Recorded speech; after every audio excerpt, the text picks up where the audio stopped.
Assalamualaikum warahmatullahi wabarakatuh. Perkenalkan, kami dari kelompok 6 statistik ingin mempresentasikan hasil diskusi kami yang berjudul Pengaruh Tenaga Kerja, Jumlah Penduduk, Upah Minimum Terhadap Pengangguran. Baiklah, nama anggota yaitu Sophia Sira 1915210102, Nur Afika Rizky 1915210134, dan Emma Putri Oktabirka 1915210089. Kerangka konseptual. Yang pertama, variabel terikat, upah minimum X1, tenaga kerja X2, dan jumlah penduduk X3. Adapun variabel bebasnya pengangguran Y.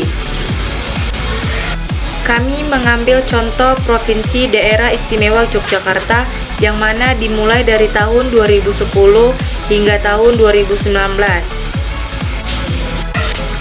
Interpretasi data. Hasil person correction terlihat hubungan yang rendah jumlah penduduk terhadap pengangguran, di mana nilai korelasi sebesar 0,518 pada signifikan 0,63. Kemudian tenaga kerja dan upah minimum berada pada tingkat keeratan yang sedang namun tidak signifikan karena signifikan kedua variabel 0,099 lebih kecil daripada 0,05 dan 0,142 lebih besar daripada 0,05. Baiklah, akan dilanjutkan oleh teman saya Emma Putri Oktabirka. Baik, saya akan menjelaskan tentang tabel di atas. Hasil nilai S-square sebesar 0,571 sebagai nilai korelasi berganda, artinya jumlah penduduk, tenaga kerja, dan upah minimum memiliki keeratan hubungan yang sedang dengan pengangguran. Nilai R-square dan AJ R-square mewakili nilai koefisiensi determinasi. Namun, dalam regresi berganda lebih tepatnya menggunakan nilai AJ S-square sebesar 0,011 atau 1,1%. Artinya, variasi dari pengangguran mampu dijelaskan sebesar 1,1% oleh jumlah penduduk, tenaga kerja, dan upah minimum. Sedangkan sisanya 98,9% dipengaruhi oleh variabel lain yang tidak masuk dalam model atau tidak diteliti.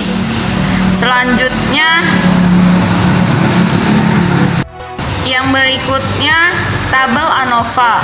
Hasil uji tabel ANOVA dengan analisis F diketahui nilai F hitung sebesar 0,976 lebih besar tabel sebesar 2,306 sehingga HH ditolak dan HH diterima.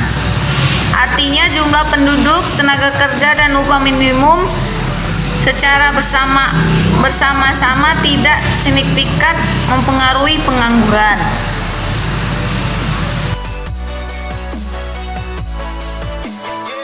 Dari output SPSS tabel koefisien, maka persamaan regresinya adalah Y sama dengan 385,133 ditambah 0,231 X1 dikurang 0,454 X2 dikurang 0,102 X3 tambah E. Jadi, interpretasi dari persamaan regresi linear berganda adalah jika segala sesuatu pada variabel independen dianggap konstan, maka nilai pengangguran atau Y adalah sebesar 385,133 satuan. Jika jumlah penduduk ditingkatkan satu satuan, maka pengangguran naik melambangkan positif sebesar 0,231 satuan. Maka pengangguran turun melambangkan negatif sebesar min 0,454 satuan. Jika upah minimum ditingkatkan satu satuan, maka pengangguran turun lambang negatif sebesar min 0,102 satuan. Hasil uji T secara parsial. Untuk mencari nilai T tabel menggunakan rumus N dikurang 2, di mana N adalah jumlah responden. Jadi 10 dikurang 2 sama dengan 8 dengan alfa 5% atau 0,05 sehingga T tabelnya adalah 2,306. Nilai T hitung jumlah penduduk sebesar 1,059 lebih kecil daripada T tabel 2,306, atau N dikurang 2 sama dengan 10 dikurang 2 sama dengan 8 dengan alfa 5% atau 0,05. Kemudian nilai signifikan 0,330 lebih besar dari 0,05 sehingga HA ditolak dan HO diterima. Artinya, jumlah penduduk tidak signifikan mempengaruhi pengangguran.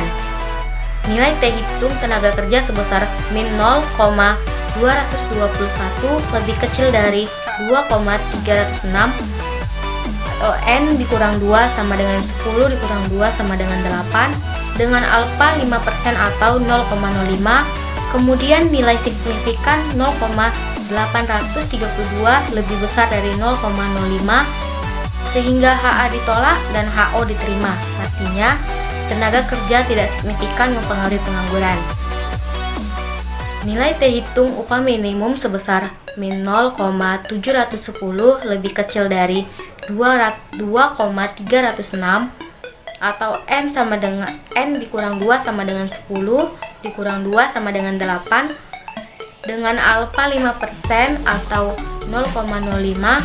Kemudian nilai signifikan 0,504 lebih kecil dari 0,05 sehingga HA ditolak dan HO diterima. Artinya, upah minimum tidak signifikan mempengaruhi pengangguran.